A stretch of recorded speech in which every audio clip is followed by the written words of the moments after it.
Claire from Creative the Ottaway. I'm an independent demonstrator for Stampin' Up in the UK. Thank you for joining me and sharing some of your craft time with me. This is my weekly craft along video where I show you how to make a wow card or a fun fold card or an amazing gift box, but simply. So this week's make is a tent card. Why is it called a tent card? Because it looks like a tent. It's sort of like a triangle shape. It's got a bit of a stand at the bottom to help it stand up, and it's got this floating panel inside it. When I was fiddling around trying to get a good template, one that was fairly simple for everyone to follow along to, I started off with this shape, just a normal sort of triangle shape with the floating panel. But what I quickly realised is that it sort of bows at the front. I don't know if you can see that, because of the weight of this panel as well. And I wasn't really that happy with it, so I've added an extra piece on the bottom, so it really does stand lovely and it really does float. So you might have seen some other tent cards around, and this is my version of that. I started off using these detailed dies, for everyday detailed dies from Stampin' Up, because I really like the stitching. I do lots of different crafts and I like to merge them all together, and I love that the holes just lend itself to a bit of stitching. You could actually probably make some really nice cards for kids to craft with, just with the different ones you get in the pack. So go online and check out the detailed everyday details dies. I decided not to go for that in the card that I'm showing you, just because I like the way that this stands more. I like the floating panel, and also I worked out that if I add some paper to the front and then die cut, everything's done in one go, and that just makes it simpler for you. So what did I use? Let me show you. Catalogue. So I used, from the current Stampin' Up catalogue, I used the Country Flowers, mainly the dies, a little bit of the stamping, and I used this really lovely Country Woods Designer Series paper. That's actually 12 by 12 size, and it's double-sided, so it's a really good buy. I've been using loads of it in home decor projects. I just really love it. It's really, really nice, and you'll see lots of other demonstrators using it as well. So you pop that in your basket if you're looking for something that's really versatile for lots of projects. This one, when I did the die cutting, so I stamped the actual pattern. Let me show you the outline of the vase. It's not a vase, is it? It's like a milk churn. It's a sort of vase. I stamped that first, add the flower detail on top, and then die cut it out. You could get away with just die cutting it. The dies come like this, so you can see there's all different shapes there, and this is the vase one. Turn it around that way so you can see, or milk churn, or whatever you want to call it. It's like that. I actually bought the set for the teapot. Love a cup of tea. But I haven't used it yet. I've just been carried away with using this. And the dies for the flowers and the leaves, they're really, really good, because you could just use one of those and it's enough. But when you layer it, it's even better. And you've got lots of loose leaves. You've got two of those that give you lots of loose leaves that you can add detail to as well. And loads of these flowers. It comes in like a die cut that makes like a ring of flowers, and then lots of individuals.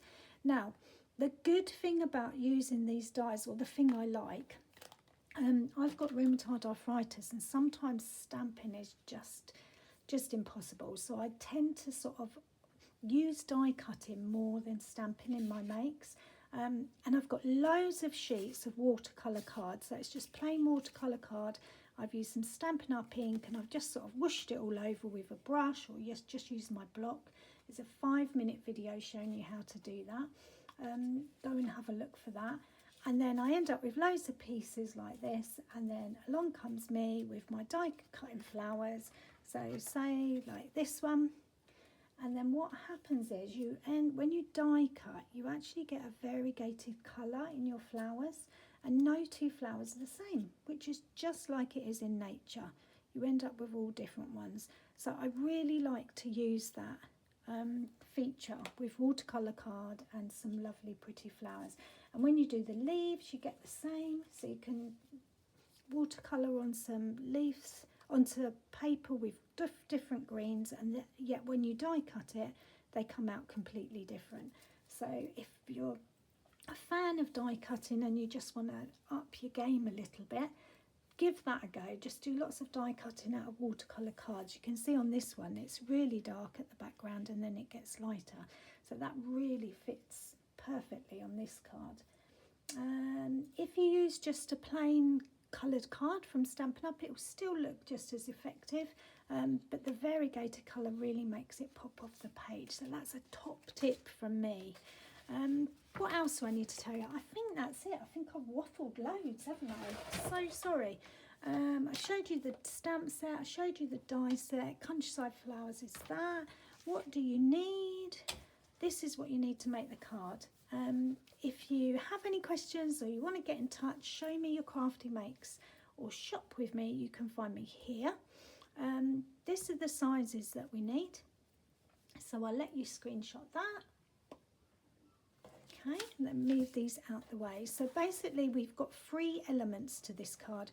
We've got the base card, which is this piece here, okay, which is a standard size card for me because I'm in the UK, so you could adapt it fairly easily.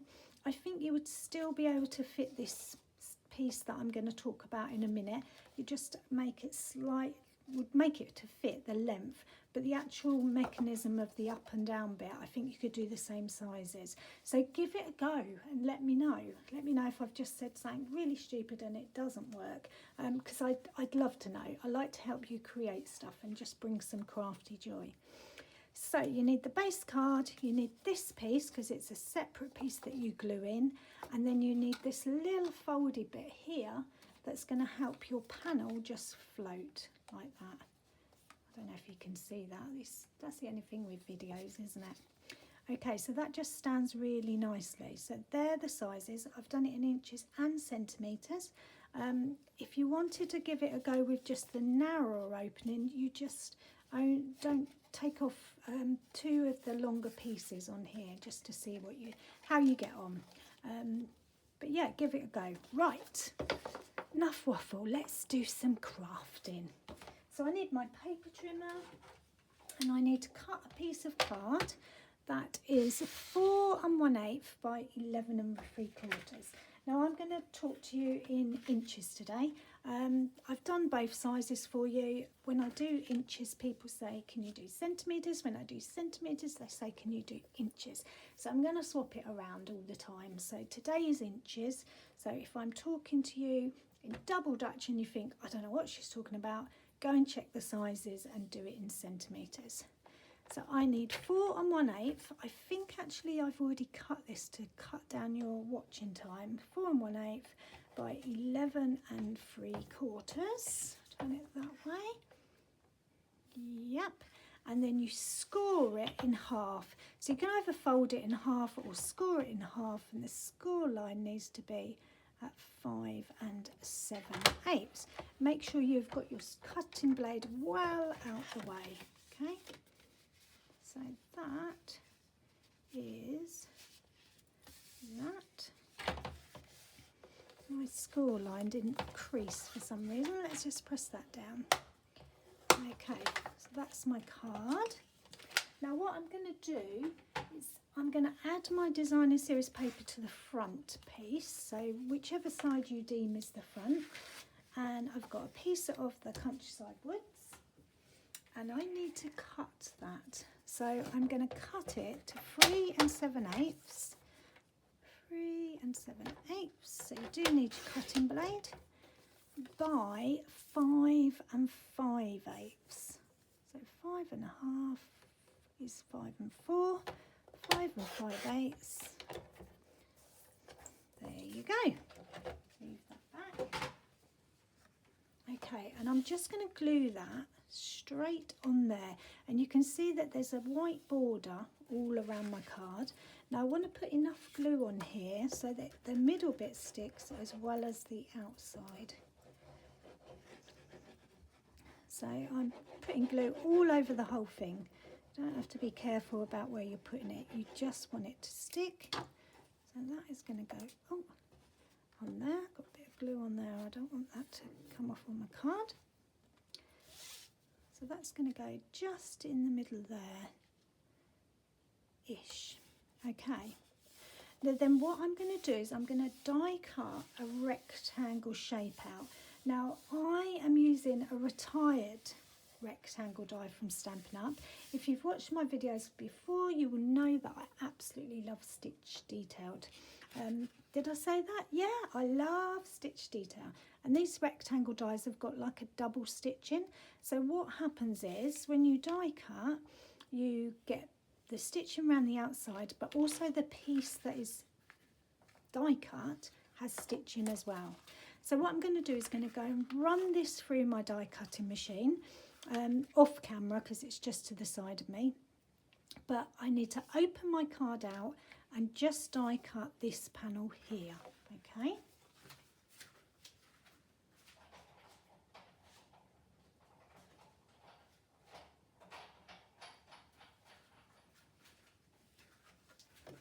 Okay, so what you're left with is this. Okay, so super easy because this makes the inside floating bit. Ta-da! So now we just need to put it all together. So the next bit I'm going to concentrate on is this bottom stand bit because it will stand, but it's better if you put your other piece on there as well.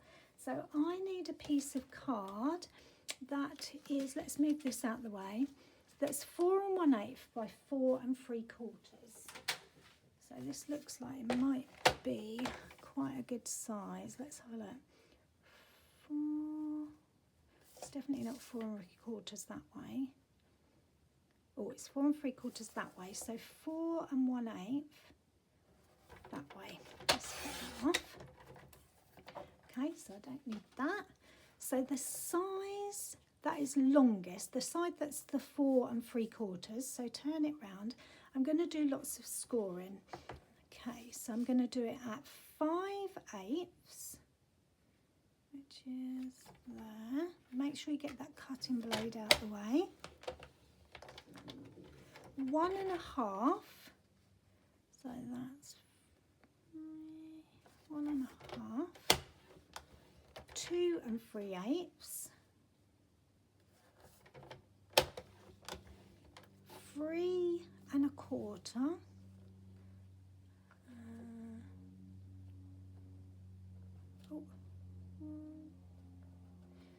3 1/4, and 4 1/8. I'll go through that with you again. Okay, let's move that out the way. So I've got 5/8 is the first one, 1 1/2, 2 3/8, 3 1/4, and 4 1/8. And you'll end up with that. And what you need to do is fold it like a concertina, like a fan. Okay, so you end up with that. And then just burnish that so you've got some nice, strong folds. Okay, nice folds on there, and then just that last one. Did I do the other side? Let me have a look. Okay, and then you end up with that piece like that. So it's a bit more than a W, if that makes any sense. It's like up, down, up, down, up, down, like that. But the two shorter pieces are either side. So I'm going to bring my card back in, and what I'm going to do is I'm just going to stick one side on. So I'm going to put that on there. I'm just doing one side because I'm going to add something on the inside, and it will be tricky to do if if I've stuck it all down. So what I do here is I'm lining up the edge of here with the edge of my card. And I use Tumbo glue because it gives me a bit of time, a bit of wiggle room.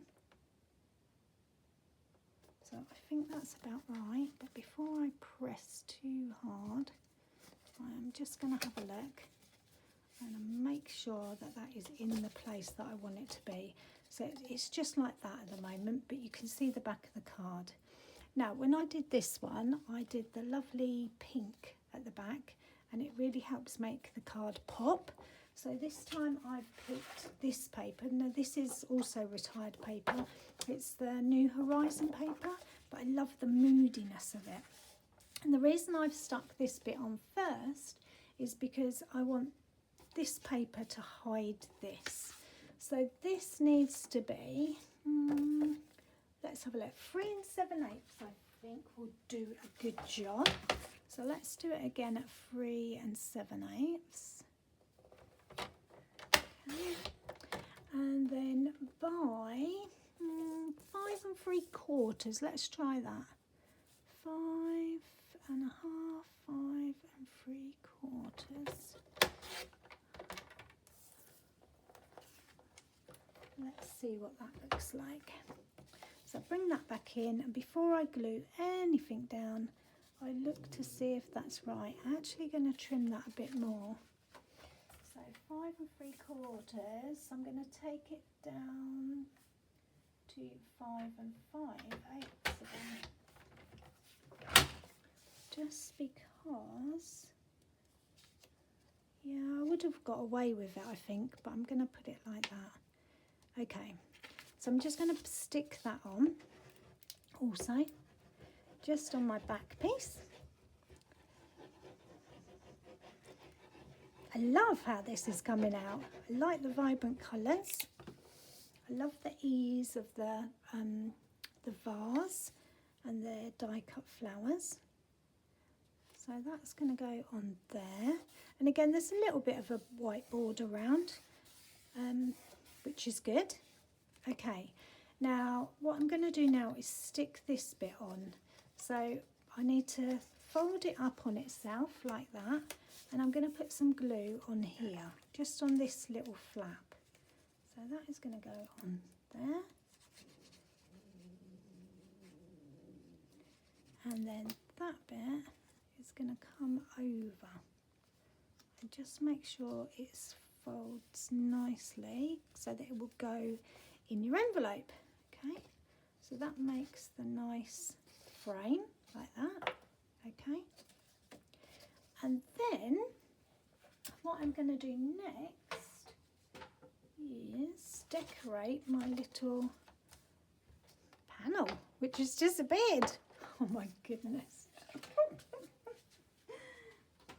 Where has that gone? Is it stuck to my paper? No. Here it is, stuck to the other bit. So this bit's going to go on here, but I'm going to decorate it first so you can see. I've already die cut this milk churn or vase. What are we going for? I don't know. I'm just going to stamp the bit that says flower market on it first. So that is that stamp there. And I have gone for a smoky slate colour. Okay. It's just going to go on there, just across there, because I want it to stand out as well. Now the other thing that I do is, because it's a vase, I'm going to shape it. So I'm just getting the side of my bone folder and just curving it ever so slightly, just like that. And then I get my dimensionals, and I'm going to put one at the top and one at the bottom. Now the alternative to that is putting two, one on top of each other in the middle, but I want it to be quite secure, top and bottom. And the reason I put it in the middle at the top and the bottom is so that it still allows your vase to curve, just like that. It's a real subtle difference, okay, from being completely flat to slightly curved. I'm not sure that you'll be able to see that at home. Okay, now I've already die cut my flowers, and I've already die cut the greenery, and I'm just going to layer it on.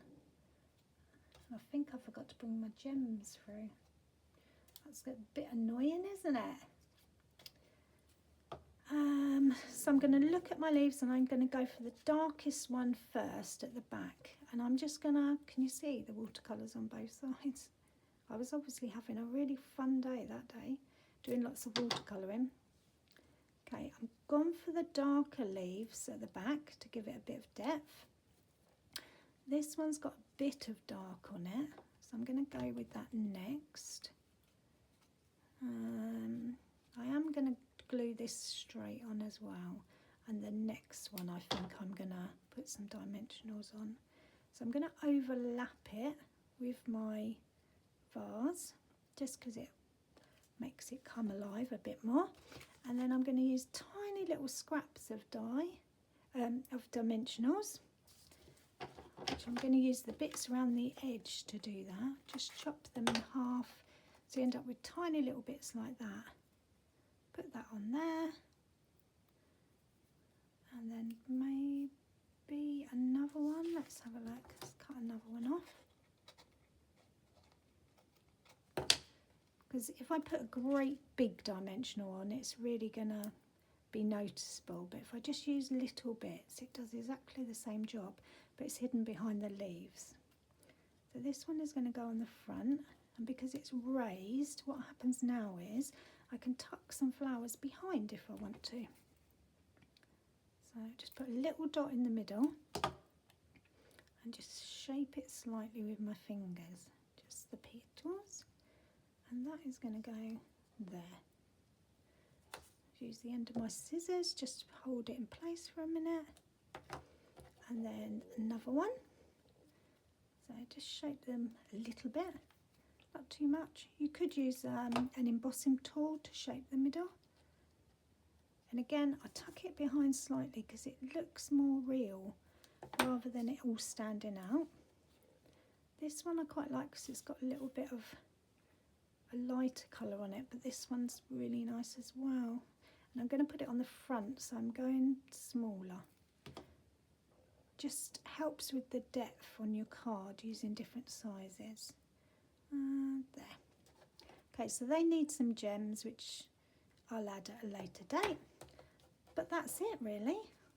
Ta-da! So now how do I get that in place? So I need a piece of card. This card is 1.5 by 2. And then I folded it in half, or scored it and folded it in half, so 1.5 will be 3/4. Now that's going to be the bit that helps it float, but I don't want it to be at a right angle, so I need to just use my bone folder and just press it down nice and gentle like that, but make sure it's really knows who's the boss. Okay, so it's softens your card a bit, enough that it sticks out but not at a right angle. And then I turn this over, so my panel, put glue on one side, and then I'm just going to put that at the top. Okay, now it doesn't matter if your piece of card is the same width as your die cut piece, it will still look just as good as long as it doesn't stick out further. Okay, so if I turn that over, I can't see the die cut, the folded panel, and I'm just going to put some glue on this piece here, the bit that's sort of flapping. Bring that back over, press it down so it's as flat as you can get it, and then just slot your die cut back in place. Isn't that clever? And then just press down where you want it to be, like so, and that's it. Ta-da! Look at that. So it's floating in there lovely, can you see? But it also stands up, which is hard for you to see on camera, but it stands up really nicely. Now, You can jazz this up to your heart's content. You could add designer series paper on the bottom and give that a whole nother level of awesomeness. You could add different gems on here. You could add some ribbon around it. You could add some detail around this frame. You could stamp some detail around the frame. That would be really nice. I haven't put a sentiment on mine because I like to gift my card to somebody with a bit of meaning behind it. In other words, I look at the cards I make and I think that definitely feels like that is for that person. And then the occasion could be anything. It could be an anniversary or a birthday or even just a hello. It's good to send hello cards, or I'm thinking of you. So I haven't added my sentiment. Where would I add my sentiment? I think I would add it here. So maybe a circle shape here or a long piece along here. So I think, have I got a circle? I've got a bit of a circle here. So I think a circle would be quite nice there. Do you think? What do you think? I think that actually goes really well. And then I'd probably add a little flower or two just to make it tie in as well. So there's my ta-da moment. So what do you think of this tent card? Is it something you're going to give a go? And what about the one with stitching? Did you love it, hate it, or not really sure? Thanks for watching. If you like what you've seen, get in touch and you can shop the products with me at creativethetottaway.co.uk. Happy crafting!